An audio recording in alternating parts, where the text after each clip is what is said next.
Hey y'all, welcome back to Scareticulous. If this is your first time here, please hit the subscribe button and thumbs up the video. That would be really cool of you. I would appreciate it so much. So today I'm going to talk a little bit about Scream 7 and the surrounding theories that are going around about that movie. If you guys remember, I did a reaction to the trailer that came out, and the trailer, obviously, I think this is going to be serving as one of the most misdirected trailers of all time. Because, at least in terms of the Scream franchise, because at this point in the series, I think that the fans have mostly guessed all the ins and outs that there could possibly be guessed about the plot of each Scream movie.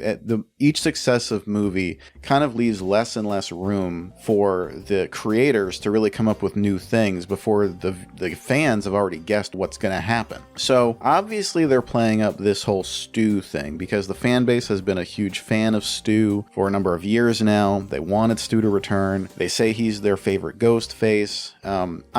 I like the Scream movies. I'm more of like a tourist though. It's not like my favorite horror series. That would actually be the Chucky series. Although in the last 20 years, it's kind of fallen off for various reasons I won't get into.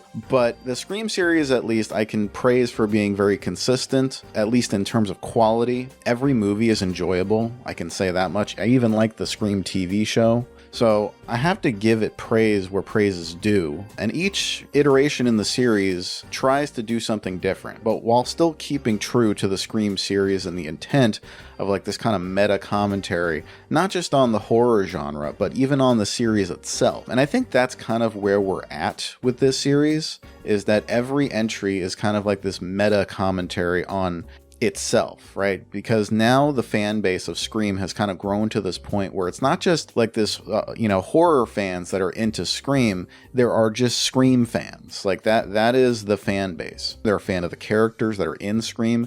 They're very invested in the outcomes of certain characters. They want certain characters to come back. They have very strong feelings about certain characters being killed, like Dewey. So you have lots of feelings going around, and obviously they're going to want to play into that. So like, for example, the blue plaid skirt that McKenna Grace is wearing in the new trailer, that is obvious as like a misdirection. They're trying to like poke fun at the fans for noticing these things over the years where it's like, okay, well, every killer has, a blue plaid skirt or a blue plaid shirt or something. They're always wearing blue plaid. So obviously they took notice of that, and now they're going to try to play with us and make, kind of misdirect the fans to think that, right? Why would they put that right in the trailer? But it could also be like a misdirect fake out as well, where it's like maybe they put it there to poke fun. Sometimes being overly obvious is its own tell, right? Like maybe it makes you think because it's so obvious that she won't be the killer, but then she just ends up being the killer in the end anyway, right? But I want to talk a little bit about the whole Stu controversy and whether I think it's possible that Stu is still alive, because I think there is a lot to be said of this theory, because it's something that the fans are clearly very invested in.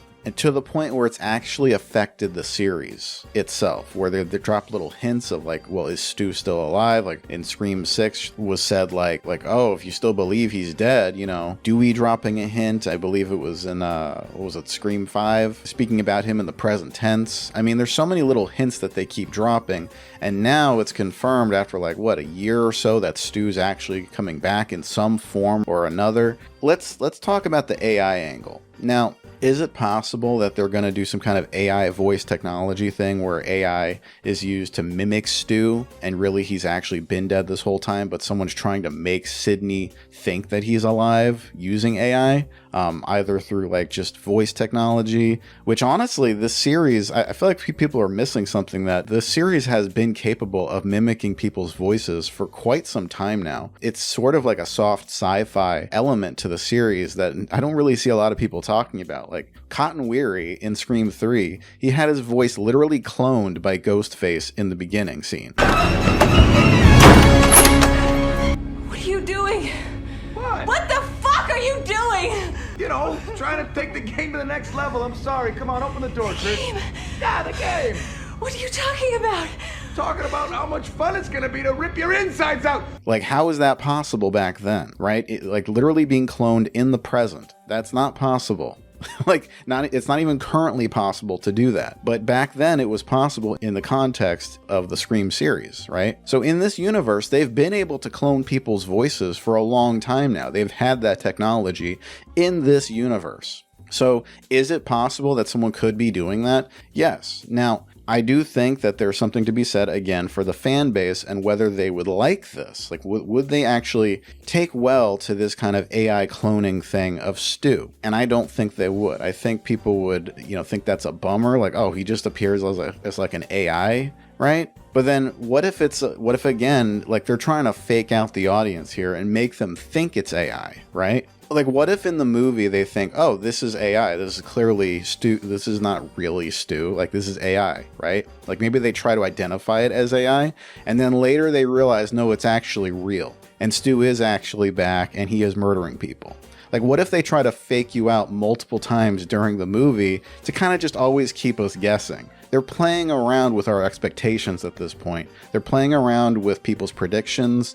Now, here is what I think might possibly happen based on all the theories that I've heard, and I'd love to give credit to various people I've heard. I'm very new to this whole Scream thing, the Scream community at least. I mean, I've watched every iteration in the series at this point, but I've not really gotten into like the lore as deeply as some of y'all have. So, bear with me a little bit. I'm kind of new to this stuff, but I've heard so many different things. I went on the subreddit. I've listened to various videos. I'll give credit where credit's due. If I, maybe in the description, if I think of people that inspired my ideas on this. But here's my little prediction of what's going to transpire in Scream 7. So based on what I've heard, I think the likelihood of Stu actually coming back, either because, they'll give some kind of explanation like, oh, because Stu's parents were really rich, they were able to shield him from a lot of the stuff. They had private doctors that handled, when the TV fell on his face, he was deeply scarred. I think the original writer, he was supposedly planning to have like his face scarred or something, and his head, his skull was fractured, but still alive, right? So I think that's something that they could possibly feasibly do, where Stu was somehow kept alive and out of the limelight. Maybe like he was hidden, maybe like they paid off the cops, dirty cops. There's all kinds of things they could have done to kind of like make this like an under the radar type of thing for many years, as long as Stu kept out of the spotlight. However, that doesn't mean that he wasn't still like influencing things behind the scenes. Maybe they could play into the whole cult of Stu thing, where there was like an online forum or something like Reddit where they play into this idea like, oh, is Stu still alive? Like in universe, they have the Stab franchise, and that has its own rabid fan base, and they kind of mimic this for Scream 4, where we see like, okay, there's a huge fan base for Stab. And even, Scream 2, clearly there's like a huge community of people. They will come up with their own theories, and they'll want, certain people to, to come back. They'll want certain characters to come back to the forefront.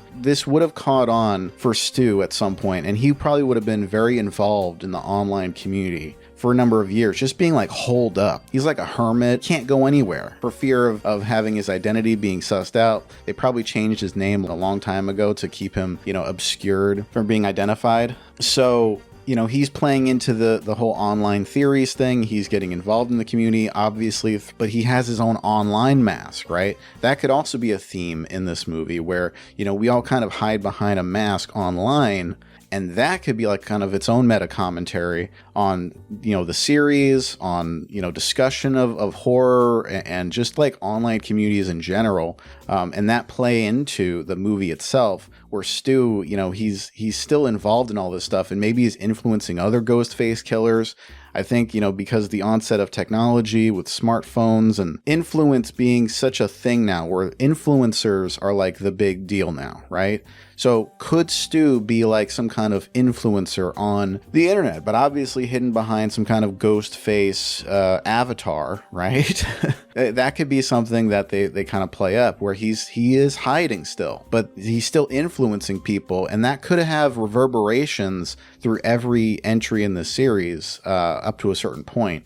Maybe starting from like Scream 4 onward. So he could have been influencing other people behind the scenes. Now, fast track to current day in Scream 7, where they finally find Stu. And let's say they want to put him on trial or something for his crimes, right? He's identified, he's thrust back into the limelight, and people see like, oh my God, this is one of the original Ghostface killers, right? What they've never done before, and I think this is what Scream is kind of all about, is doing something new every time. What they've never done is actually put an actual Ghostface killer on trial. That is something I could see them doing. And someone said that possibly if there is some kind of trial for Stu, that someone could be going around killing people that would testify against Stu, right, in his trial. And this would put even more blame on him as, you know, the killer, right? People might end up suspecting him more. And then they end up possibly using Stu to kind of suss out the real killer, because it's like, you know, you gotta use a Ghostface killer to catch a Ghostface killer, right? Something like that. I've heard this theory around various places. I think it's a great theory. Not my theory, but it's so good because it makes you think, okay, in one hand, it pleases one half of the audience that wants to bring Stu back, and in kind of a satisfying way that fully envelops him in the story itself, right? Now, meanwhile, again, Sydney is getting all these calls from, you know, some person who is another Ghostface, right? Not Stu. And then while Stu is locked up, there's murders going on. So how can it be Stu? And then you find out, oh, Stu's been influencing other people online. He wants to be part of the community. He's part of the thing. So does that make him kind of like a Charles Manson type figure? Like, is he still guilty for those crimes? Or was he just playing like online games because he was bored, right? We enter like kind of a weird, obscure moral territory here. Like, just because someone was part of a community, does that mean they're guilty by association? That could be something that could be discussed. And I think it would give a lot of interesting insights into, you know, how people perceive online discourse, and, you know, if there's any toxic communities or things that are very deeply exploitative, like true crime communities that hurt people either directly or indirectly, like people who are victims of a crime or who've had, you know, missing children. Like, a lot of online communities can be very toxic, right? Just like fandoms can be toxic. So this could be like an interesting combination of those two elements, and projecting that into the story of, you know, Stu being on trial and whether he would be guilty of that. Now, after it's kind of decided like, okay, he's apologetic, he's got mental issues. Billy obviously, you know, coaxed him into being his accomplice. Stu's got some real issues. He's not like completely evil, like he's kind of a dunderhead. I think that was his character in the original. So he's not like this big mastermind kind of guy. And I don't think that's what they're going to try to do for this. However, I will say it would be interesting if, like, let's say that was what Stu wanted to happen. Right? Let's say Stu wanted to have like a legacy, and the whole burning of Stu's house in the trailer does say something. It does make a statement, because someone obviously wants to burn down that old legacy, because that, when you think about that house, it's not actually a legacy of Stu Macher. That's a legacy of Sidney Prescott, right? And her basically eradicating the original Ghostface killers. That house basically stands as a testament to how she defeated them and basically saved the day. So burning down that house really says something in terms of like the legacy of these characters, and specifically Sidney Prescott. Someone wants to burn that down. Now, could it be Stu's sister? Could it be Stu himself? Could it be like maybe some followers of Stu, right? Like maybe, again, like going back to like the fan base wanting to bring back Stu Macher. Could it be people wanting to burn down the legacy of Sidney Prescott just because they like Stu so much and they want him to come back, right? Again, making a statement on the Scream community, the Scream fan base as a whole. Who are they willing to kill or destroy to make that happen? Right? Are they willing to kind of destroy Sidney Prescott's entire legacy just to bring back Stu, no matter the damage it does to the continuity, to victims of the original Ghostface killers, right?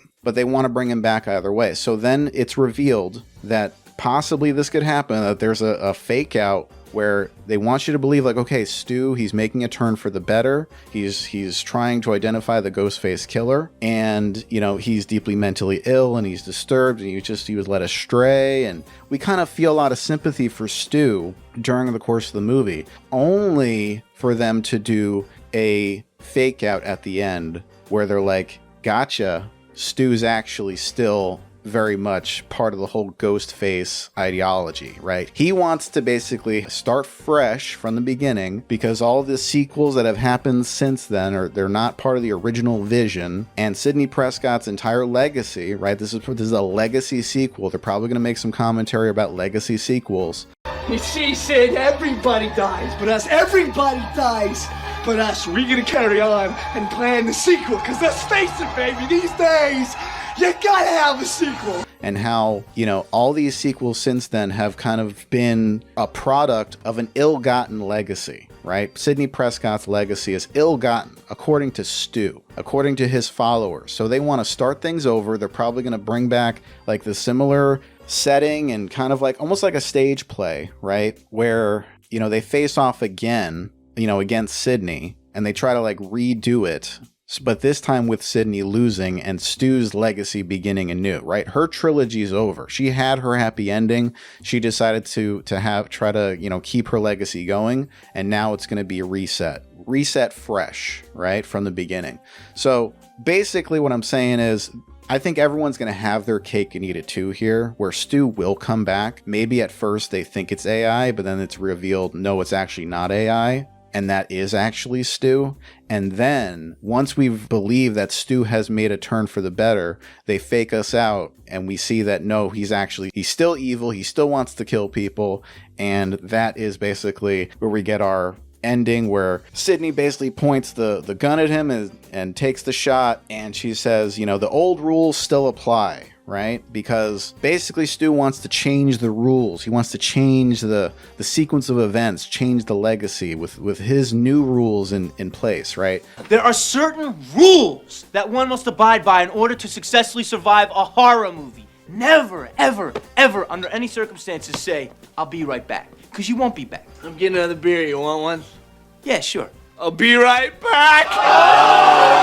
Where the fans want to kind of take over. Again, kind of embodying how the fans have seen the franchise and how they want it to go. Sidney's going to take the reins and be like, no, this is the natural order. The old rules still apply. And that's when Stu gets killed. And that is the end of the movie. So I'm not saying all this is going to happen, but this is just like my, you know, amalgamous thoughts that I've had about like what possibly could happen in Scream 7. Everyone wins, right? Stu lives, but he also gets to be Ghostface again in the end, right? So, and in a kind of a realistic way that still catches you off guard. So what do you guys think of my idea? Do you think it's good? Do you think it's dumb? Let me know in the comments below. I'd love to have a little discussion about this. And I was just kind of, you know, going off the cuff, so I didn't have time to get like notes together or anything like that. But this is just my overall kind of idea for how this might go. Let me know in the comments below what you guys think. Please give me a thumbs up and subscribe to Scareticulous. See you around soon. Take care.